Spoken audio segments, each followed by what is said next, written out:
Can you start out by telling us your name and spelling it for us, please? Yes, Linda Seeley, Seeley, and Linda, Linda. And Linda, what is your connection with Kent State?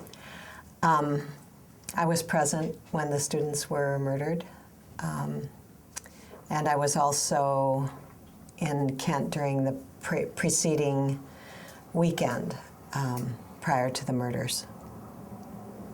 Can you tell us what you remember about that weekend and then that Monday? You know, my memories of that weekend are almost like a dream to me now, because, well, it's been 40 years, and I think what I did in order to cope with it, or in order to get on with my life, was to really compartmentalize it and try not to think about it too much. And that's the reason that I'm glad that you're doing this, mostly, because I think it's been a kind of an abscess in people's hearts and minds, the people who were there. And other people I know too who were there haven't talked about it too much. It's been almost sort of a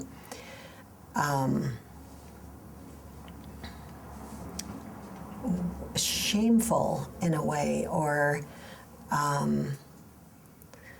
unbearable, I guess, to bring up those memories. But I will tell you what I remember. So, should I start with talking about May 4th, or should I start with earlier? And how long do I have?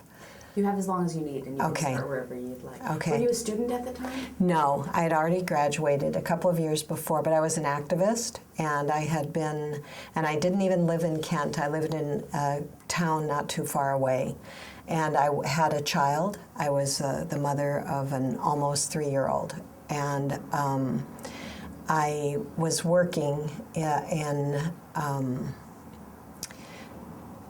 during that time. It was a time of very high racial tension, and I was working with 2 ministers in a thing called the Greater Akron Intergroup Ministry to help people deal with their racism. And so I was called an educational coordinator, and I took black kids and white kids out to help them work with each other and get to know each other better. But I was also active in Kent. My friends were all in Kent and lived in Kent, and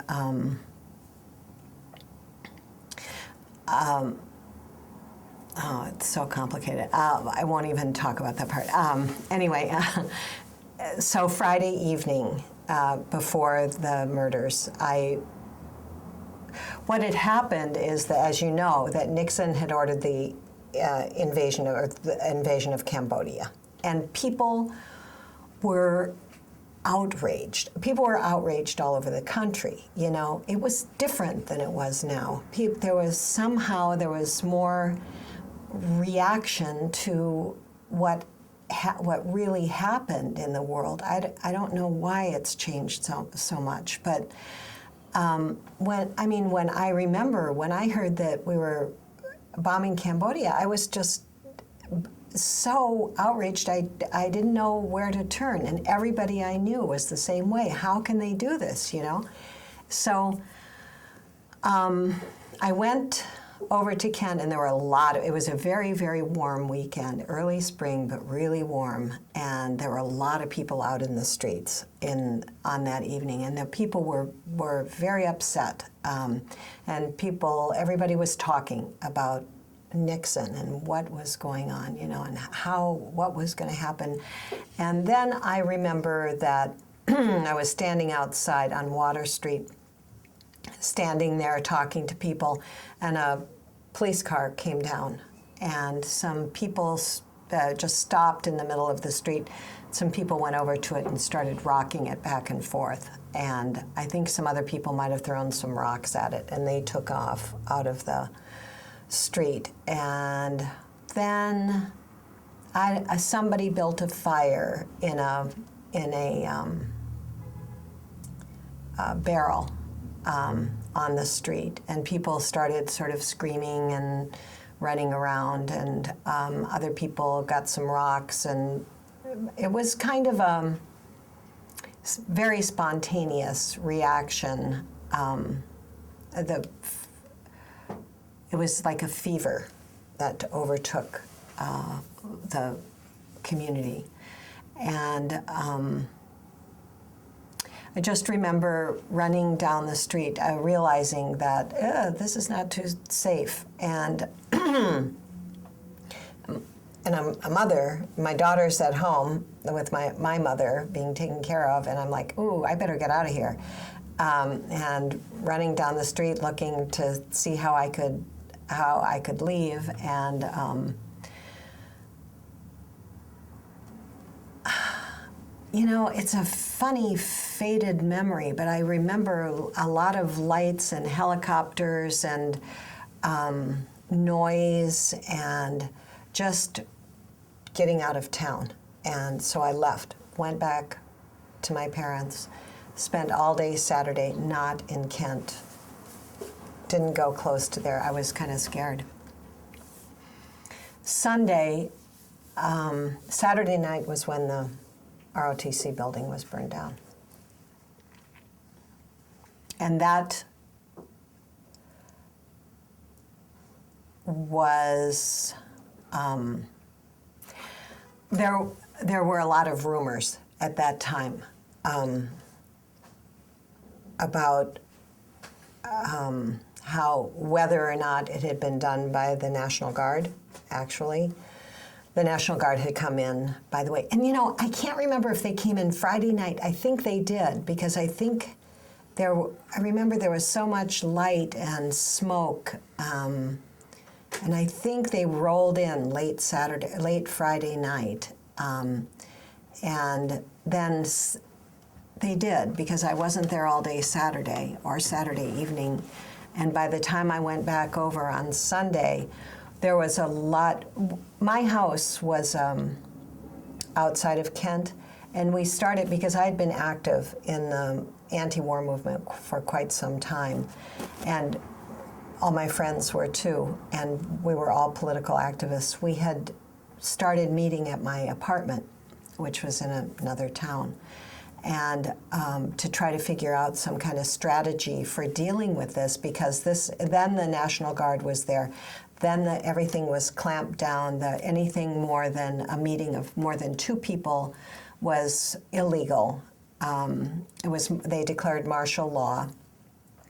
But still, I mean, just because of the kind of person that I am, I didn't really take it that seriously. I was like, with the National Guard, when I went over to Kent on Sunday and was trying to talk to them, I was like, why don't you guys just leave, you know?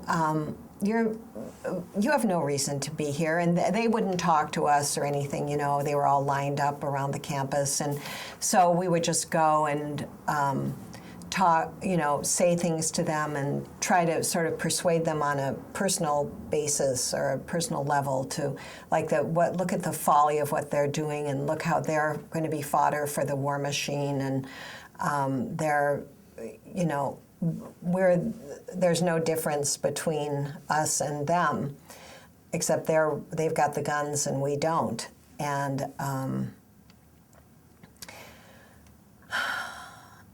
there was concern that people were being watched and were being targeted for arrest by the authorities. And there were some people who were in Kent who were needed to leave because of their the danger that they were in for being arrested. And so, because I had been away from there for a couple of years, and I was kind of, you know, I wasn't a known face as much as other people.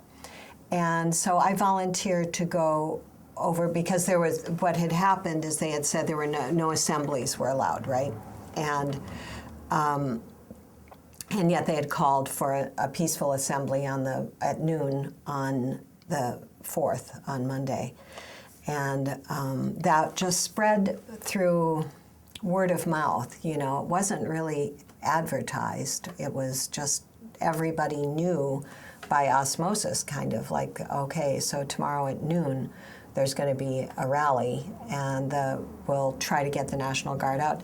And I think, I was pretty naive. I thought we could probably get the National Guard to leave if there were enough people standing there saying, get out of our school. Also, I didn't think it was such a big deal that they had burned down the ROTC building. I sort of thought, well, it needed to go anyway. And so it didn't seem like such a major crime to me. It was an old rickety wooden funky building that, it could have burned down by accident, any given night. So, I didn't realize how seriously the authorities took all of this stuff, basically, I think. I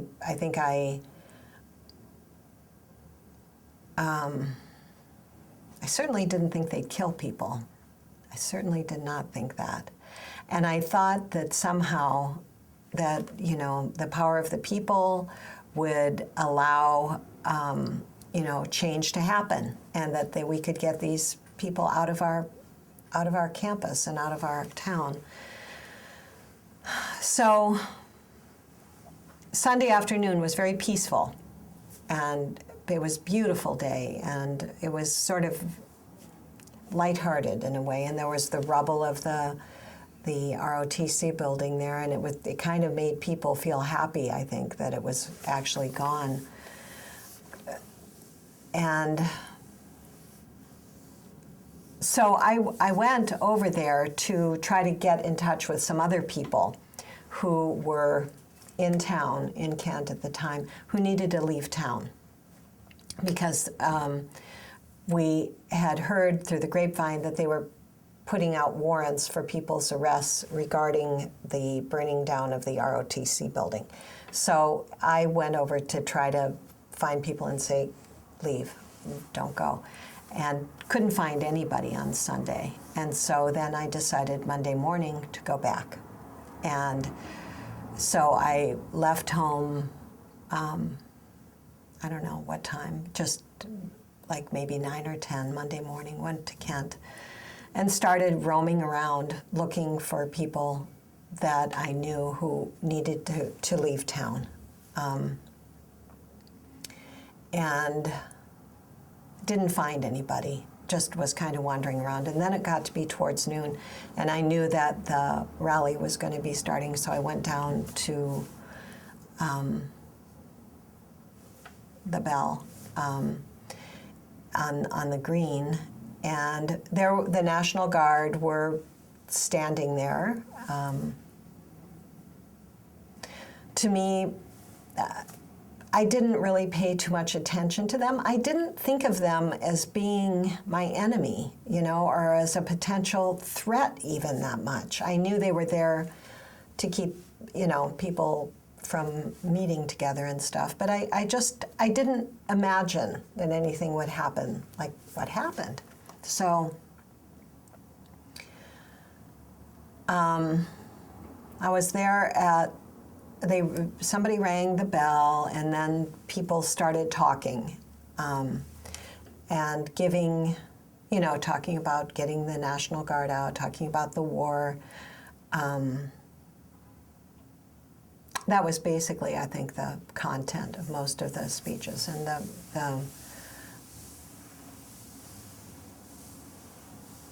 there was sort of a sense of indignation, I would say, that you are not allowed to be here on this campus, you National Guardsmen. This is an infringement on our rights, and you need to be gone now, and we're not going to leave until you go. And basically was sort of the take-home message, I would say. And then what I remember, then everything kind of for me sort of went into slow motion at that. After the rally started, and then the guard started coming across the field and started shooting. I guess they shot the tear gas. And there was so much tear gas, you couldn't see anything, you couldn't breathe. And some people were picking up the tear gas and throwing it back, and other people were picking up some rocks and throwing them back at the guard. And everybody was just being pushed up this hill and then down over the other side by the tear gas, And I wasn't with any friends. I didn't know anybody around me. I was very much just alone, but I came down, and then I started really running fast because I was getting so gassed out and couldn't breathe, and got down into the parking lot, and I heard firecrackers, I thought it was firecrackers. And it just kept going, like that. Like when you hear, like on 4th of July, if somebody has a whole string of firecrackers that they set off all at once. And I was like, wonder why they're doing the firecrackers, And then I kind of looked around, and everybody had stopped, and they were just standing there.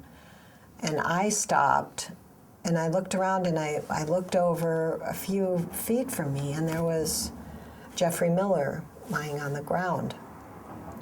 And I looked at him, and I was like, he's dead. I could tell. He was like, he flattened out. He flattened out. His body was flat, and there was this big bunch of blood under him.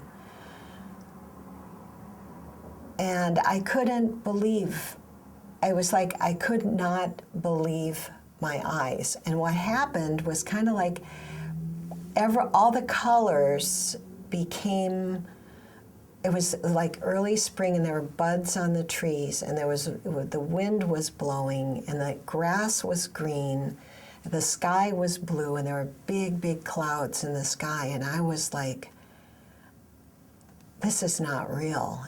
This didn't really happen. I don't think this really happened, And I walked over to him, and he was just there. And then I looked around, and I saw there were other people lying on the ground, and then people were screaming, and there were all kinds of there was chaos, I would say, chaos and anger, and the feeling that I got then was just this like the greatest wrath I have ever felt in my life, of like, I wanted to kill them. I wanted, if I had had a gun, I would have killed them. I would have ripped their eyes out and killed them, because I was so just unhinged, I would say. And then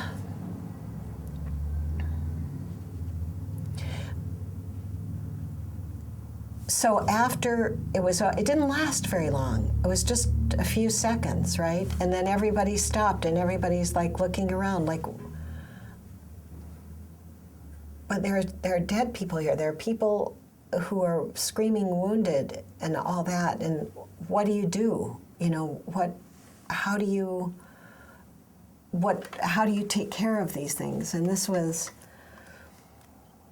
so what I did was, the wrath that I felt, I got with other people, and first of all, we decided to protect the people who were wounded, and to we did like sort of a self-organization thing where we broke into little cadres or teams of taking care of people. And I didn't know anything about medicine at that time, and so I joined a circle that was holding hands, protecting a guy who was lying on the ground who had been shot.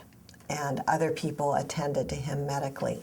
And other people were trying to get, the National Guard had, I don't remember how many, but several huge ambulances, several, across the field. And down where they had started, there were very big ambulances, Army ambulances.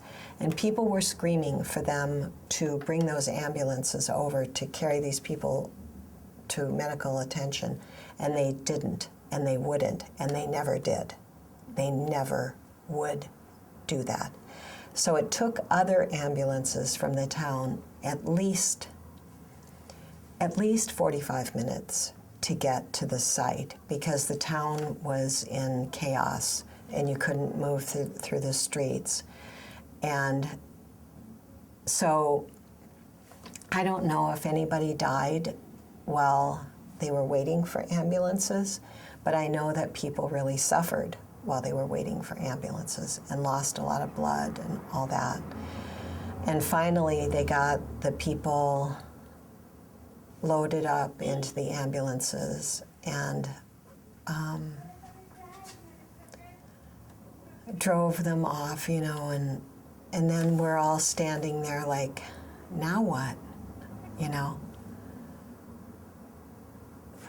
What do you do? How do I live the rest of my life? What happened? And so, along with other people, I made the decision that I was going to stay there till the National Guard left. And there was a teacher named Jerry Lewis who was just a great organizer, and people loved him. There was another teacher too. What was his name? I can't remember. Anyway, they were kind of running interference between the National Guard and the students, and me. I wasn't a student, but who were sitting back up on the hill above the big green. And we sat and said, well, we sort of organized and said, well, we'll go out and get some food. People can go get tents. We will stay here. We will not leave until you leave. And then they ran across the field and then came back and said, you have to leave. You have to leave. They're going to start shooting again if you don't leave. And my own reaction to that was like, go ahead. Shoot me. I don't care. Go ahead. Kill me. You've already killed so many people. Just kill some more. Just show, who you are. It was like this feeling of impossible,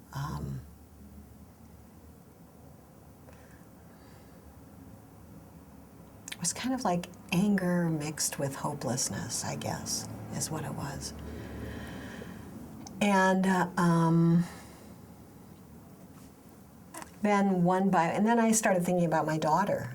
I was like, oh God,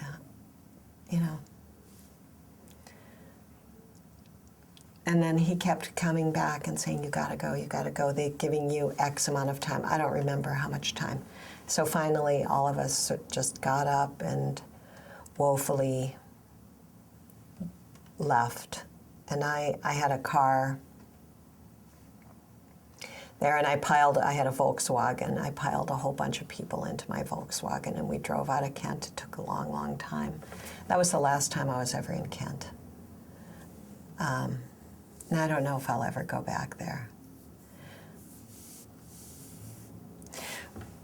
Okay, but the what happened because of that, this is the part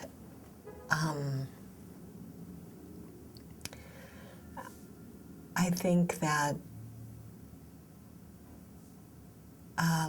many people don't really realize is that what it did was totally change people's lives. Totally being a witness to murder, I think, especially murder by the state against innocents. What happened to me is, number one, I believed with every bone in my body that this was it, that the revolution had begun, because blood was in the streets. Here's proof positive, the government, the people are going to rise up against the government. This is the beginning of it, Hence, we have to prepare ourselves, we have to work together and be, take care of each other type thing. And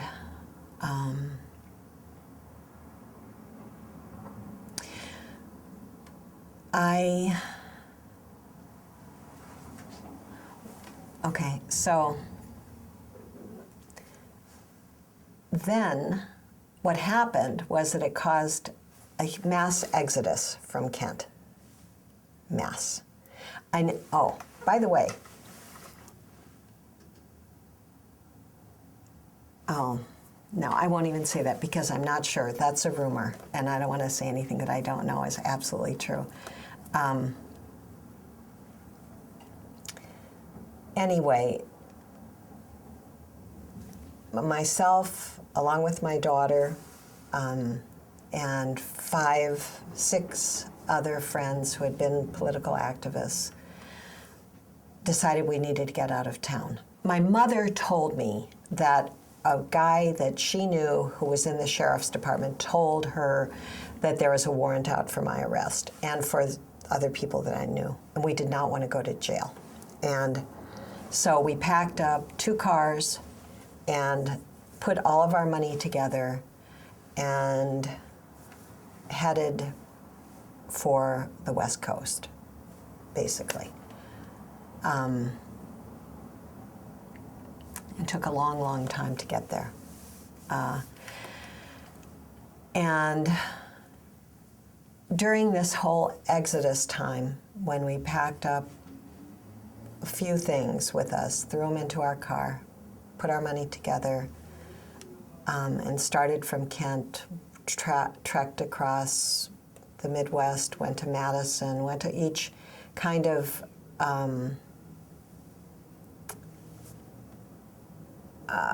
radical gathering place, I would say. We were looking for a place to go, to live together, and to be, to take care of each other, and to prepare ourselves for, the mighty revolution when it happened,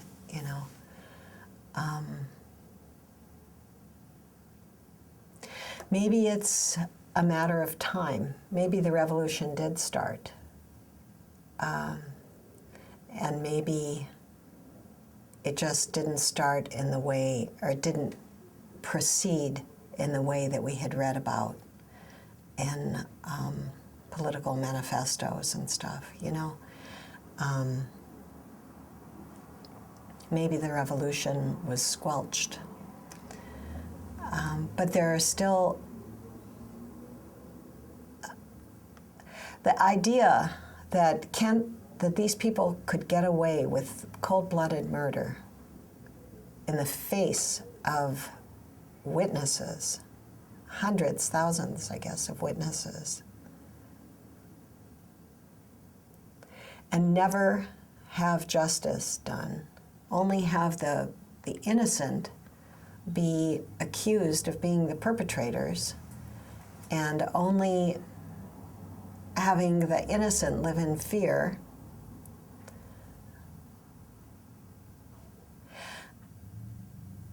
that's why I'm glad that Laurel had the courage and the stamina to have this Kent State Truth Tribunal, because it's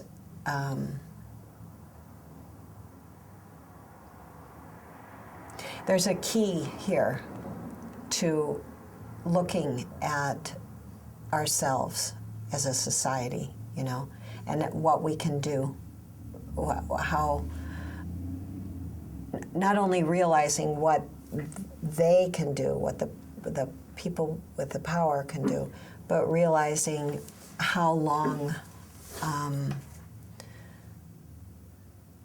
a wound lasts, you know.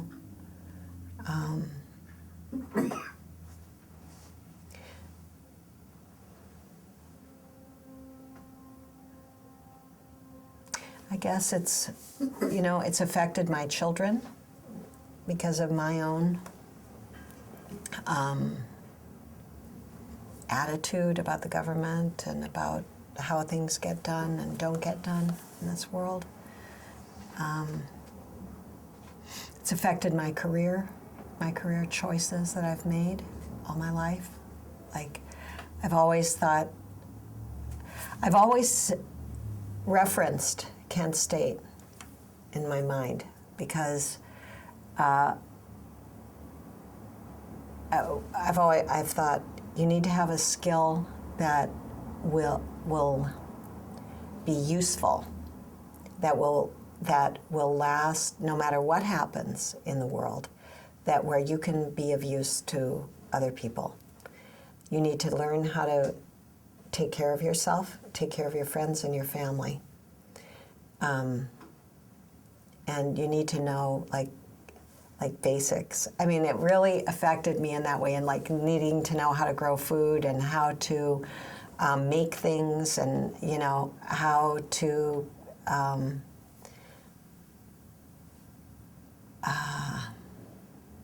communicate with other people on a deep level, and to establish trust and know who you can trust and who you can't trust, and all those things. And so that could be called the gift of having been there. I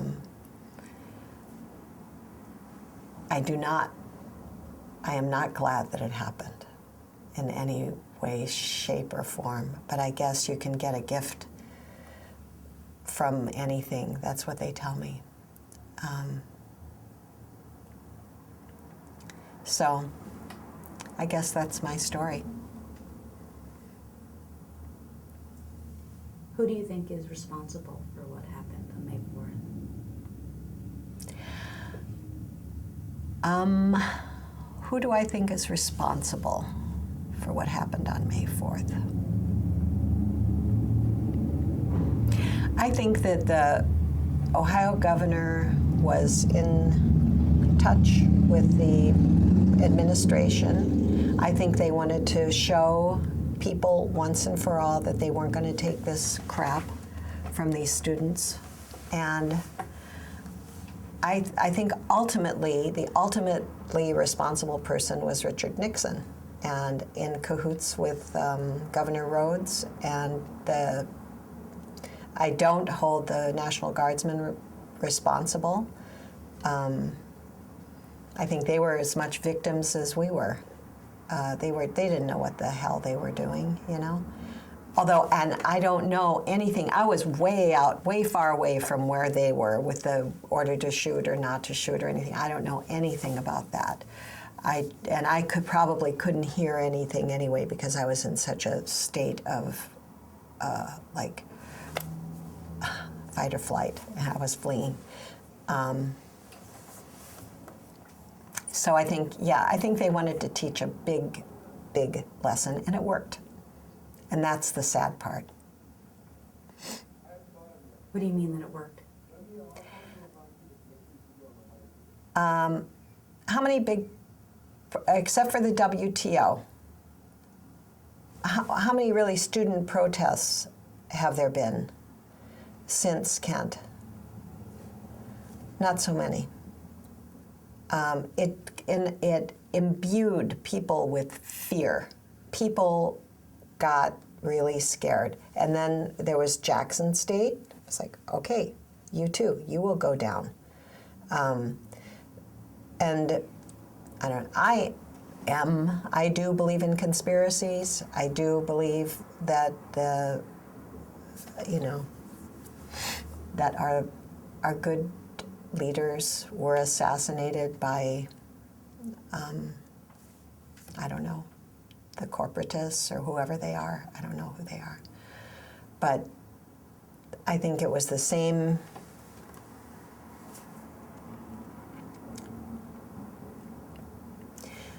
interests, those interests that want to keep us quiet and down, whoever they may be, are the ones who were behind the Kent State Massacre.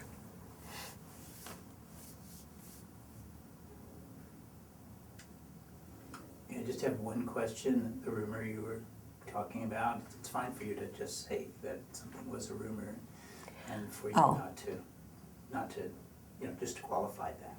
Okay. So let's see the rumor. Oh, the rumor. Okay, here's the rumor. So during the weekend, after Kent got shut down Friday night, between Friday night and Monday, my house, my apartment, I lived in this little apartment in a town called Hudson, which was like, 6-10 miles from Kent. And so my apartment was being used as a gathering place for people to meet and strategize for like how to deal with this problem. That not imagining anybody would get killed, but like how are we going to, how are we going to organize to get the National Guard out of here, basically. And then the rumor that my mother told me, and am I wrong about, no. What was happening was that there were FBI agents and cops. I lived right across the street from a bank parking lot, and that there were people, FBI agents and cops, filming everybody who went in and out of my apartment all over that weekend, but we didn't know it. So then when we found that out, that was like, bad, scary stuff, because we figured there were warrants out for everybody. Because even though like the burning of the ROTC building was spontaneous, unplanned act, that was the critical thing. They were very angry about that, and they wanted to get somebody on that. So, and they figured, and the people that were meeting at my house were kind of the organizers, let's say, of something that wasn't really that organized. Okay. Well, thank you so much for coming and talking with us today. You're welcome. Thank you so much for doing this.